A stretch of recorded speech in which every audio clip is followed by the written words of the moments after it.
nagkaroon ako ng feeling ko, kalaban ko ang church. Umattend ako ng Sunday service, sa Sunday school, pero po, ang puso ko, hindi tama. Nagsaselos ako yung nanay ko lagi nagsiserve sa church, yung kalaban ko talaga palagi church. Alam niyo po ang pangarap ko sa bahay? Magkaroon lang ako ng kasamang kumain. Wala, naiyak ako. Oh Lord. Ayun lang po. Tapos ang sabi ko po, ang pangarap ko is hindi ako mag-aasawa ng pastor or malapit sa sa mga parang coach, ganyan. Ayoko nang ganun. Kasi sabi ko baka yung anak namin, mahati na naman yung oras sa simbahan. Yun po yung ko before. Pero po, praise God po, nung dumating na po tayo, nagkaroon na po ng malinaw na vision yung simbahan natin. At yung nanay ko po ay walang tigil na nag-serve sa Panginoon. Kahit po grabe katigas po ng ulo. Totoo po talaga nagka-clashing kami sa bahay. Ayun po. Siguro po, nag-arrest na lang sa akin ay ang Panginoon. Kasi kung nanay ko lang po ang dahil sa pag-serve niya, hindi po mababago yung puso ko. Yung pag-serve po ng nanay ko sa church, yun po yung nagpabago sa heart ko. Kasi nakita ko po doon yung bigger picture. So, kaya sa mga magulang ko dito na nagsaserve sa church, tapos yung mga anak po natin, hindi natin dinadala. Kasi feeling natin, istorbo sila para sa atin, or feeling natin, hindi sila, sagabal sila sa paglilingkod natin sa Panginoon. Dalahin pa natin yung mga anak natin dito sa church. Kasi it will, magkakaroon po ito ng seed sa kanilang mga heart. At eventually, hindi ka man po ikaw po, hindi naman po ikaw yung kikilos Yung Panginoon po yung kikilos sa buhay ng mga anak ninyo. Amen po ba? Ayun. So, in connection pa sa selfless heart, ayun na nga, tapos na po ang aking testimony. Nakita ko po yung bigger picture. Nung nagkaroon na po tayo ng community, lumaki na po yung simbahan natin, nagkaroon na po ng, naabot na po yung ibang outreaches natin. Doon ko po nakita na ang paglilingkod sa Panginoon ay hindi dapat pang sarili. Yung envy na meron po ako noon, dahil masyado akong nakafocus sa sarili ko. Dapat meron akong time dapat ang nanay ko may time sa akin, dapat ang church, dapat ang church Sunday lang at saka Wednesday lang yung service. Dapat wala nang primary meeting sa Lunes, dapat wala nang like 1-4-4 sa Tuesday. Yun, di ba po nakakatawa? Pero yun po, ang pagkakaroon pa ng servant heart, unang-una po dapat selfless. Hindi po tayo makakapaglingkod sa mga kapwa po natin kung lagi po natin nakafocus yung sa pang sarili lang natin, sarili natin emotions, sarili natin kung ano yung nagigay natin, kung ano ba yung natin, sayang yung oras, gano'n, sayang yung paglilingkod. Pero mga kapatid, wala pong sayang sa Panginoon. Amen po ba? Apo. Tapos pangalawa naman po karakteristik ng isang servant heart is a grateful heart. Tama po yung sinabi ni Pastor Elon kanina. Kapag nakaganyan po yung palad natin, bukas palad, meron po tayong makukuha. Pero kung nakaganito po yung matatapon lang po ano po yung hawak natin. Alam niyo, ano po ba sa Bisaya yung ingrato? Yung yung hindi ka, kasi ang pagiging grateful heart po, di ba, magiging thankful. Yung hindi ka po thankful, ang tawag doon ay ingrato. Yung meron ka, pero hindi mo kayang i-share sa iba, or hindi mo kayang i-let go para sa iba, ang tawag po doon ay ingrato. Hindi po tayo marunong magpasalamat sa Panginoon na nagbigay po sa atin ng lahat. Sola gracia. Yun po yung word sa atin ni Pastor way back 2 Sundays ago po, no? We are only saved by grace. Ako po, kung ako lang po, siguro kung hindi po dahil sa grasya ng Panginoon, hindi po ako nakatayo dito sa harapan ninyo ngayon. Lahat po tayo ganun. Lahat po tayo ay saved by grace lang ng Panginoon. Wala pong, kahit sino pa po dito kung meron kang past na hindi kayang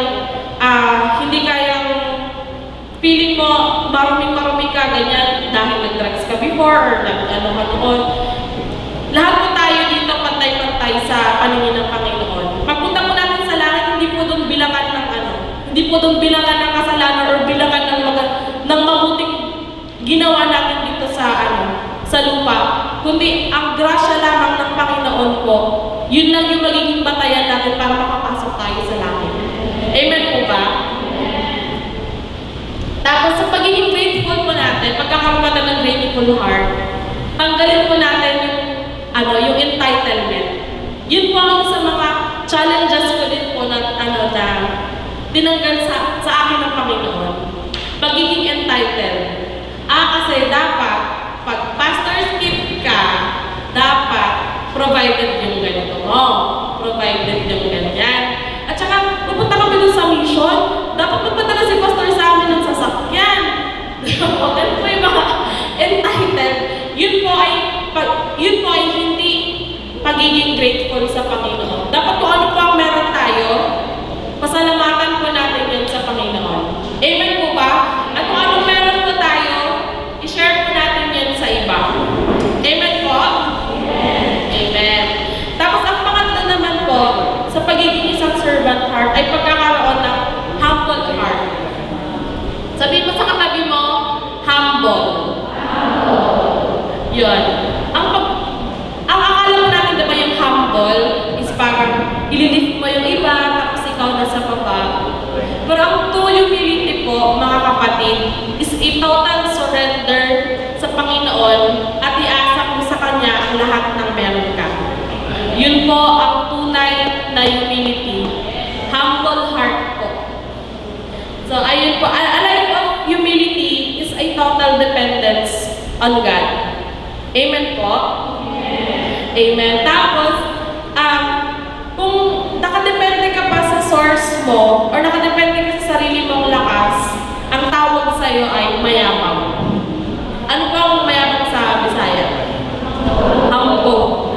Kapag ikaw po ay nakadepende pa sa sarili mong lakas, sa sarili mong talino, sa sarili mo kasi, Pastor, paano kaya ito? Yung mga networks ko, yung mga life group ko, dapat nandito sila, ganyan. Ako pong bahala sa kanila maghapot, akong bahala. Lahat sa'yo. Ang tawag sa'yo, mayabang. Hambog ka. Yung mga imposible, bahala na po ang Panginoon doon. Amen po? Yung mga kakayahan, yung mga bagay na hindi natin kaya, hindi natin kayang isolve ng sarili po natin, i-lift po natin yun sa Panginoon. Doon po makikita ang totoong humility sa atin. Amen po ba? Ayun po. So, ayun nga po. Yun lang po yung tatlong servant heart. Tatlong karakteristik ng isang servant heart. Number 1 po is selfless. Pangalawa po is grateful.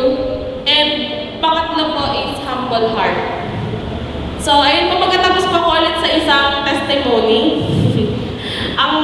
Yun nga po ang naano sa akin ng nanay ko. Hindi nga po ako hindi po ako nakapag-board ulit. Kasi nung natrap po ako sa pandemic in between pandemic. And yun nga po, to glorify God po, yung ano ko po ngayon is project manager nung construction namin. Nung construction po ng mga cell site sa Palawan. Sa Smart po ako, Smart Telecommunication. Yung position ko po na project manager, ako po yung pinakabatang project manager sa buong Pilipinas. Glory to God po. Kasi yung project manager is nag-age siya ng mga 40 to 50 years old. Yun po, at ang mga lalaki po doon, yung mga kami ng project manager, at saka mga may PMP po na certification or certified PMP. At ako po, hindi naman po ako pero pinundar lang ako ng sa bahay po namin kasi, konkretong bakal na puso at konkretong pag-iisip. Yun po ang pinundar sa bahay namin, kaya po ako nag-civil talaga. Pero may dahil din po nito Sam, kaya din po ako nag-civil.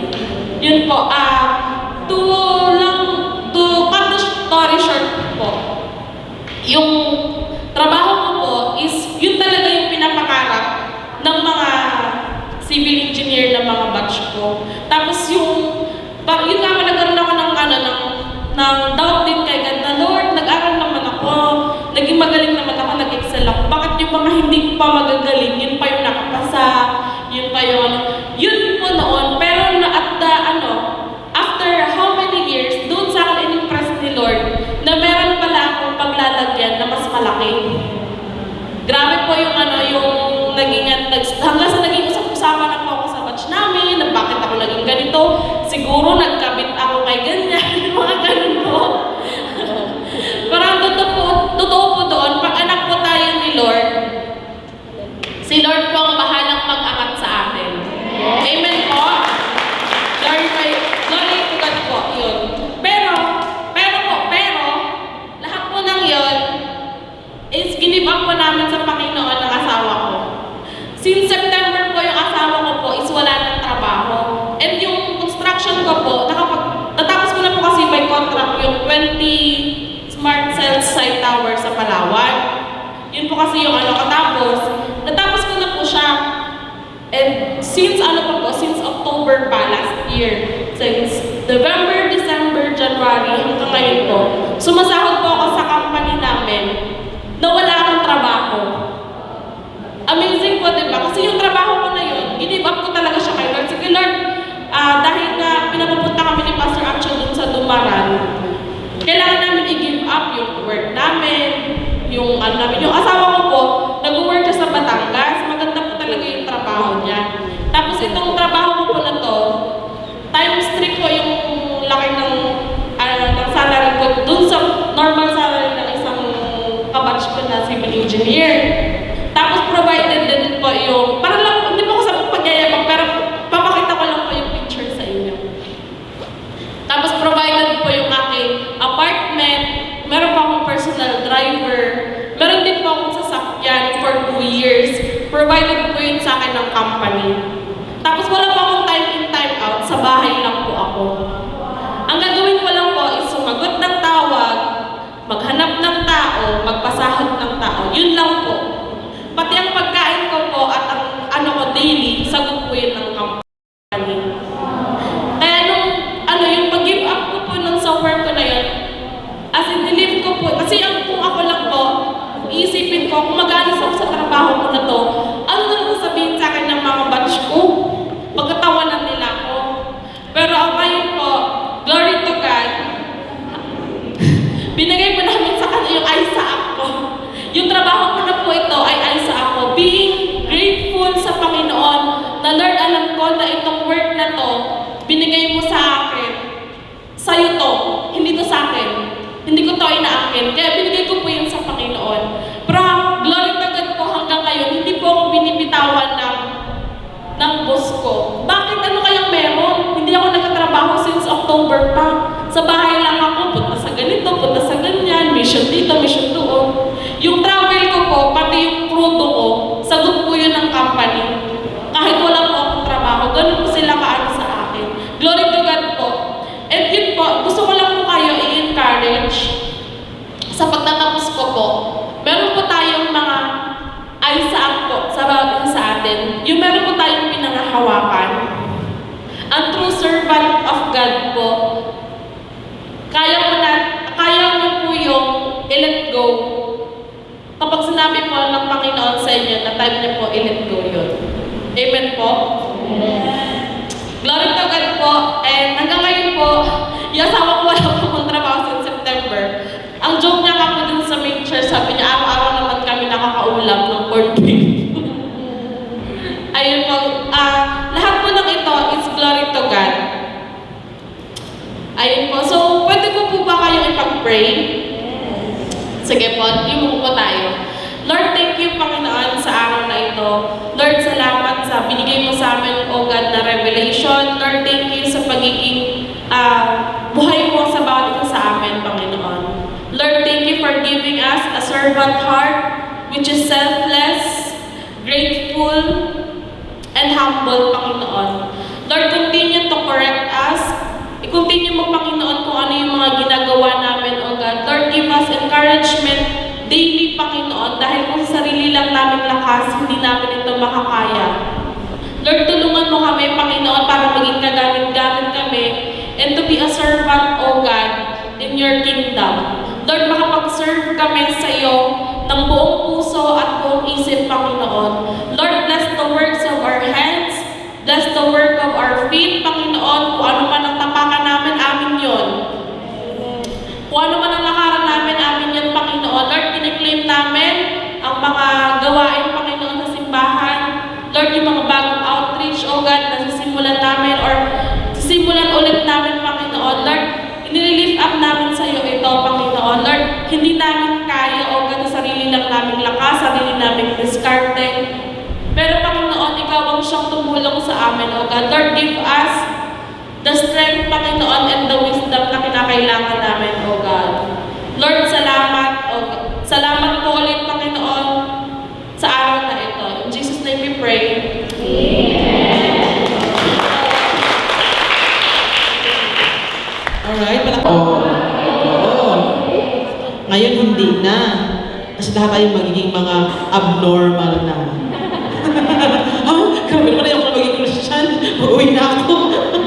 Hindi. Kasi yung normal ba na iwanan mo yung or i-give up mo yung pangarap mo? Normal ba na bitawan mo yung ganong sweldo? Kaya nga nag-aral, di ba? Sabi ng mga magulang na hindi nakilala sa Diyos, kaya nga nag-aral para magka-work. Tapos ngayon nagka-work ka na, bitawan mo, punta ka sa misyon, wala ka doon makain. Pangarap mo na bahay, iwanan mo, tapos pumunta ka doon sa lugar na walang signal, walang tubig. Paano ka kabuhay doon? So, naghahanap ang Panginoon ngayon ng mga abnormal. No? Mga baliw for Jesus. Amen? So, sinong gusto mabaliw for Jesus? Dami nang gusto mabaliw. No? Kaya kung normal ka lang, hindi ka kasama. Pero yung mga hinahanap ni Lord, yung mga gustong maging baliw. Baliw ka. Pero later on, makikita nila, yung baliw na yan pala yung tama. No? Yun yung gusto ng Panginoon sa atin. Amen? So, are you excited for today? Okay, so ngayon po, yung gusto kong i-share sa inyo, yung merong isang babae sa Biblia, isa sa Bible, alam niyo ba, na naging hero siya ng kanilang lugar, ng kanilang city sa Israel. Pero, wala siyang pangalan. Ganun. Ganun po yun, baliw eh. No? Abnormal. Merong nangyaring crisis, merong nangyaring gulo, tapos tumayo siya. No? Hindi yun normal. Normal sa isang tao na pag merong gulo sa family or may gulo sa isang samahan, anong gagawin? Yung normal lang, pag may gulo, anong ginagawa natin? Tumatakas, umaalis. Pero yung isang tao na may pagkakilala sa Diyos, kung gusto mong mag-serve kay God, hindi mo kailangan ng title. Ang kailangan ng Panginoon is a servant heart. Because bago ka ipinanganak, ilikha ka na ng Diyos to serve Him. Kahit wala kang title, kahit wala kang natapos, or ano man yung meron ka, kasi bago ka pa ipinanganak, pinuno ka na ng Panginoon. Amen? So, buksan natin yung ating mga Bible sa 2 Samuel, verse 20. Okay? 14 hanggang 22. Okay, pero bago yan, yung kwento po nito, may isang pong tao, no, na nagngangalan na Seba. Itong Seba na to, talagang ano siya sabi dito sa Bible, walang hiya. Walang hiya. Tapos anak siya ni Bichri mula sa libi ni Benjamin. Ang sabi doon, grabe no, itong tao na to, lumalaban siya sa leader niya. Wala siyang bilib. kay David. Sa ginagawa niya, sinisiraan niya si David. Marites talaga siya. Galit na galit siya kay David. No, tapos ang ginagawa niya, sabi niya pa nga dito ni David, mas masahol pa siya kay Absalom. Si Absalom kasi is anak ni David na nag-create ng chaos or gulo doon sa kanilang kingdom. Kaya na-divide yung kingdom. Pero ang sabi ng Bible, mas masahol pa siya kay Absalom. Itong tao na to, wala siyang gustong gawin, kundi wasakin yung kingdom ng Panginoon. Wasakin yung mga lingkod ng Diyos. So dahil doon, nagalit si David. Si Abisai, yung mga lingkod ni David, hinabol nila. Talagang hinanap nila. Ngayon, itong si Seba, meron siyang makakampi. So nung nalaman nila na hinahabol na sila, tumakbo sila, lumaya sila, hanggang takbo sila.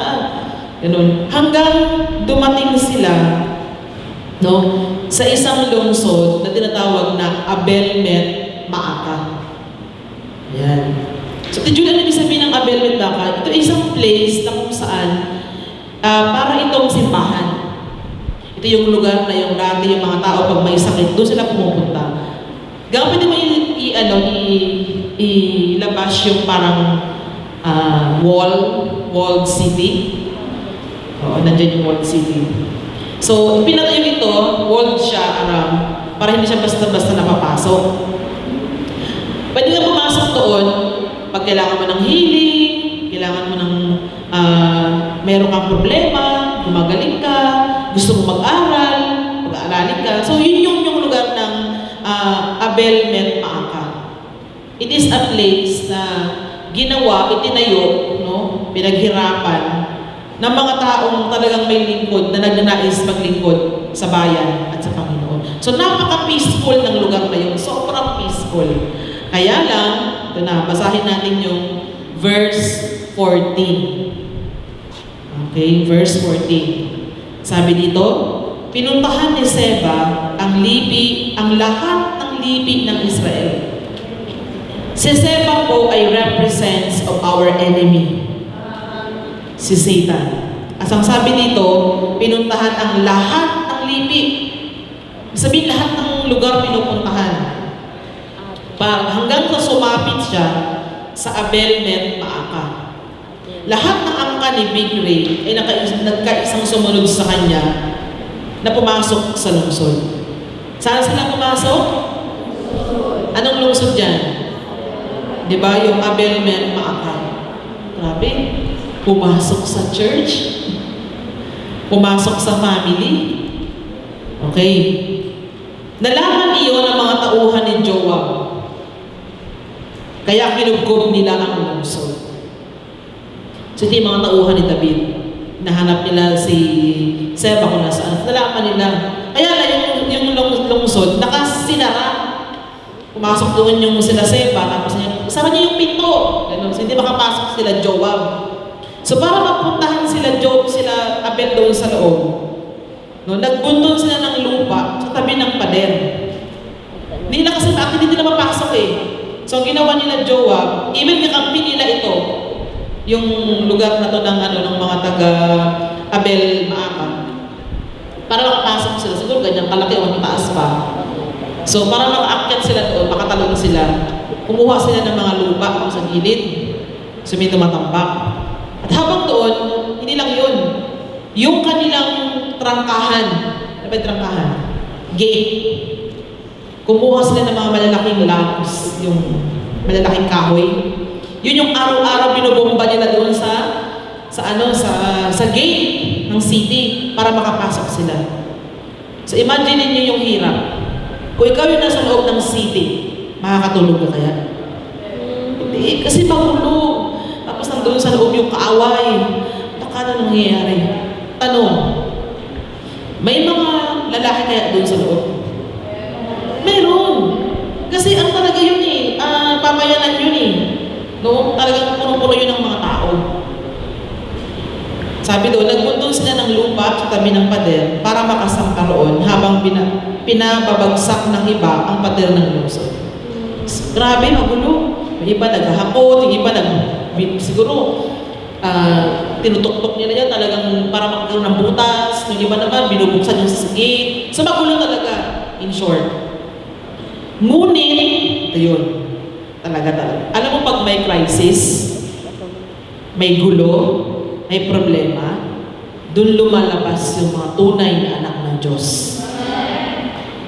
Ngunit may isang matalinong babae. Wow! Ano sabi? Matalino. May isang matalinong babae. May pangalan ba? Wala. Sinabi bang mayor siya? Wala. May isang matalinong babae ang nangahas na tumayo. Hindi na siya tumayo lang doon sa, hindi ganun. Tumayo sa isang mataas na lugar. Umakyat siya, pumunta talaga siya sa lugar kung saan siya makikita. Mataas na lugar sa pader at mula roon ay nanawagan siya. Anong ginawa niya? Pag nananawagan ka, mahina ba? Saan mo talaga? May malakas na siya sabi niya, makinig kayo. Makinig kayo. Sabihin ninyo kay Joab na pumarito. Gusto ko sana siyang makausap. Grabe, no? May authority. Pero walang title. Come on. Come on. Paglapit ni Joab, tinanong siya ng babae. Oh, grabe talaga itong babae na ito. Sino kaya itong babae na ito, ha? Sige na, kung kag-google, hindi ko siya makita. Kayo po ba si Joab? Grabe, humble. Pero gigil. Sabi ni Joab, ako nga ito. Pakinggan po ninyo ang aking sasabihin. Grabe, sabi ko. Grabe naman itong babae na to. Pakinggan po ninyo ang aking sasabihin. Sabi ng babae. Sige, nakikinig ako. Wika ni Joab. Sabi ng babae, noong araw, storyteller talaga, no? Alam mo kung yung kahit yung mga lalaki, marites din yan. So, ang ginawa ng babae, hinuli niya kung ano ang kahinaan ng mga tao. Kwento. Sabi niya, alam mo noong araw, meron pong ganitong kasabihan. Magtanong ka sa lungsod ng Abel. At ganoon nga ang ginagawa ng mga tao noon upang malutas ang kanilang mga suliranin. Sa buong Israel, ang lungsod pong ito ay may ituturing na pinakamatahimik at tapat. Siya'y tulad ng isang mapag-arugang ina sa Israel. Kasi alam ng babae dito na yung kanyang kausap ay mahal na mahal ang kanyang nanay. Diba? So, grabe talaga. So, sabi niya, bakit gusto niyo itong gibain? Bakit gawasakin ninyo ang lungsod na pinamana ni Yahweh? So sinabi niya, yung ginagawa niyo niya, kinakalaban niyo ang Diyos. Come on! Only wise women will do that. At ang kausap niya ay hindi ba rin basta-bastang mandirigma? Pero alam niya kung sino siya. At alam niya yung risk kung anong ginagawa niya. Pero hindi siya natakot. Kasi tumatayo siya para sa bayan. Sabi ni Joab, hindi ko gagawin yan. Hindi namin gusto wasakin yung lungsod. Wala yun sa plano namin. Grabe, nag-explain sa kanya si Joab. And then sabi niya dito, hinahanap lang namin si Seba na naghihimagsik laban kay Haring David. Siya ay anak ni Bikri at taga-bulubundukin ng Ephraim. Isuko ninyo siya at iiwanan namin ang lungsod. Sinabi ng babae, kung ganon, ihahagis namin sa'yo ang ulo niya mula sa pader. Come on! Ano ka? Pupugutan niya ng ulo! Wow! Grabe, sabi ko, grabe babae ito. Sana all. Pumasok siya sa kabayanan. Alis siya. Bumaba siya mula doon sa kung saan siya, hinanap niya. No? And then sabi niya, palibhasa'y matalino, sumang-ayon sa kanya ang mga taong bayan sa kanyang binabalak. Pinugutan nila ng ulo si Seba at inihagis ito kay Joab. Alam mo, siguro sila Joab, nakakabang. Anong gagawin ng babae? Hala, ang ulo, patay na yun. No? Talagang ganun siya. And then, hinipan naman ni Joab ang trumpeta. Nung inihagis na, nakita na yung hinahanap, ay iniwan na ng kanyang kawal at sila'y nagsiuwian na. Si Joab naman ay bumalik sa Jerusalem at nagpunta sa hari. Natapos ang gera ng isang babae hindi kilala. Hindi nagpakilala. Alam niyo sa paglilingkod sa Panginoon, hindi tayo nagpapakilala eh. Dapat ang nakikilala si Jesus. Amen? Sabi ko nga, Lord, bakit hindi man lang ito binigyan ng pangalan? Para man lang na-recognize siya. O kaya yung anak ko, ipangalan mo na lang sa kanya. Alam niyo si Abigail, kaya Abigail yung pangalan niya. Kasi nakabasa ko siya sa Bible. Sabi doon, isang matalino, gano'n, no? At saka, talagang grabe yung talino niya. Kaya sabi ko, Lord, kung ako hindi ako matalino, mag-anak na lang ako ng matalino. Patalinuhin mo, Lord, sa pamamagitan ng pangalan. So, grabe. Ito po yung nakita ko dito. Kung tingin mo ordinary ka lang. Kasi walang pangalan eh, no name. No? Kumbaga, buti nga yung sardinas, may label eh. Di ba? No? Sa isang relationship, dapat may label. Ay, ano ba kayo? Basta, friend with benefits. No? Kailangan may label. Gusto natin laging may label. Dapat ako like kids, volunteer, parang head, ganyan. Pag hindi head, hindi kasi yung galangin. Yun ang sabi ng mundo. Kailangan, pag hindi ako sa ushering, dapat ako yung head ng ushering. O kaya dapat meron kami nakalagay, ushering ministry. CR ministry. Ano pa? Taga-sandok ministry. Kaldero ministry. Hugas plato ministry. Ano pa? You don't need a title to serve God. Kailangan wala tayong mukha para si Jesus ang makikita. Amen? So, 3 R's na meron yung babaeng ito. Number 1, no? Kasi nga, wise siya eh. So, bilang wise na servant, you should be responsible. In verse 20, in Samuel 20 verse 16, grabe, ito the responsibility. No? Number 1 R is responsible.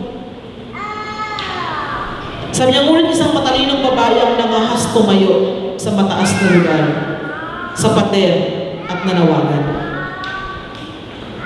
Grabe yung concern niya for the people. If you are a wise man, if you are serving God, you should be wise and responsible in your action.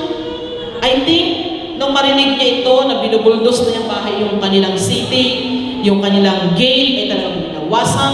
Tapos doon sa loob, siguro nandoon sila Seba, nagkati, nagnakaw, mga gano'n. So, wala silang pagkain eh.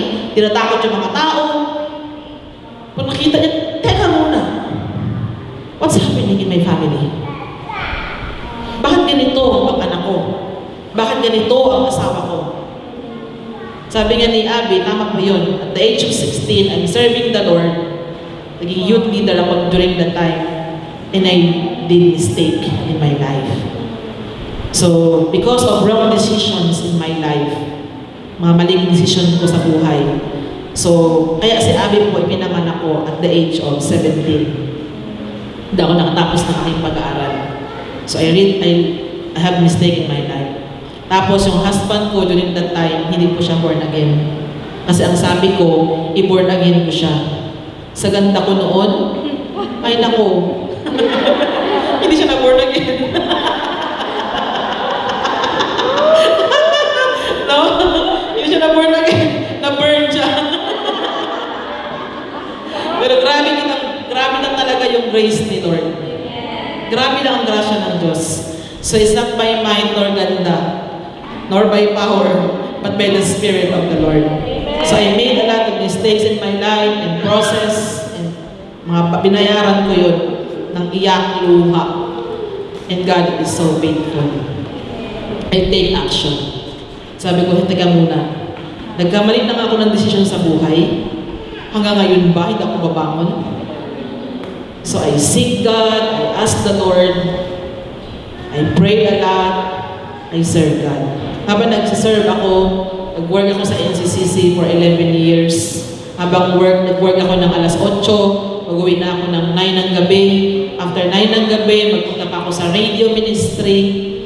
Okay, so after sa radio ministry ng Tuesday at saka Thursday, tapos may life group pa ako sa NCCC.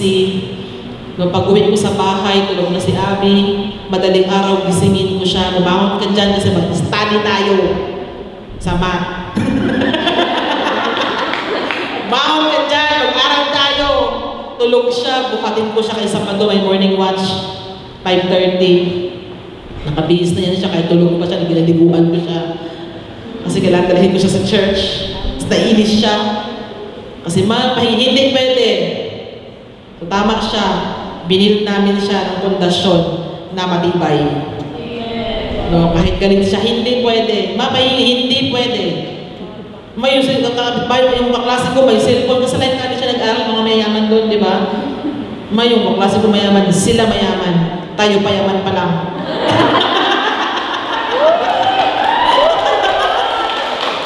Diba? So, I really prayed a lot. And God, habang tulog siya, mag-away kami kasi mag-boyfriend na siya. Sabi ko, Lord, kung bantayan ko siya, hindi ako makaministry. Kaya, Lord, hindi ko ang angel mo, siya magbantay dyan. Kasi ministry angel man din ng ng Panginoon, tama? Ikaw na magbantay sa kanya, Lord. So, lagi siya nahuhuli. And I pray to God, wise woman, always take the responsibility. Take responsible for our actions. So, I prayed a lot, ask God, Lord, tulungan mo makilala yung asawa ko, Panginoon. Pinuputol ko ang liig ng diablo sa pamilya ko. For the longest time, kapag uwi siya, nalasing siya, oh my God, na naman ang anghel ng diablo. No? Talagang grabe. So, ang gawa ko in my prayer room, habang i-servan ko siya ng pagkain, pero bago ko i-serve ang pagkain, pinag-pray ko na talaga ang pagkain, ang tubig, ang lahat, and cut all the demons. For how many years? After 12 years, the Lord replied to my prayer. And nakakilala siya sa kanya. I cut the head ng diablo sa rebellion spirit na nilagay ng diablo sa anak ko. Sabi ko, saktan na, hindi ka mananalo. Hindi ko siya kino-confront ng harapan, kaya magsabog ang bahay namin. Nakakahiya sa mga kapitbahay. Mag-serve na lang, away pa. Pero I believe in the power of prayer. Mga mother, yung prayer mo really counts. Pinapakinggan ng Diyos ang panalangin ng mga nanay. Yun talaga yung nakita ko, prayer. Of course, pinapakinggan din naman yun sa mga tatay. Iba lang talaga kasi yung mga nanay, di ba? Kasi tayo nag-practice niyan eh. Yun. So, be responsible and concerned. Serve in time of crisis. Kailangan may sa pag-crisis na, nandun ka na kaagad. And serve, kahit mahirap. Huwag kang natakas. For how many times po, alam niya ni Abby, talagang grabe po talaga. Ganyan na lang talaga ang kapit ko para sa pamilya namin. Sabi ko, Lord, wala na talaga itong mag-give up na ako. Maghiwalay na lang kami. Yun yung easy way. Tama? Pero sabi ko, galing na ako sa broken family. Tapos, pag broken family na naman kami, hindi na pwede to. Amen? There is a curse that it should be cut.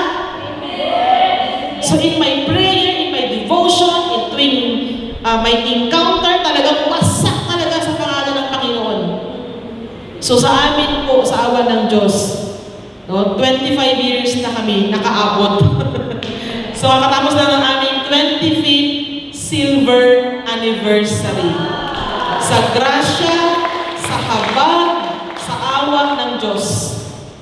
Kasi pag wala kang hindi ka wise, ay hiwalay na. Easy ngayon ang hiwalay eh. Tama? Hiwalay ang dikolor sa puti. Tapos, move on na ka. But that's the will of God. The will of God is to pray, paglaban mo ang pamilya mo. Take responsible for your family. Kung wala nang tatayo, tumayo ka. Kung wala nang tatayo, tatay mo hindi makatayo, asawa mo hindi makatayo, nanay mo hindi makatayo, kapatid mo hindi makatayo. Ikaw na Kristiyano ka. Huwag mong hanapin ang responsibility sa iba. Ikaw na may spirit ng Panginoon, tumayo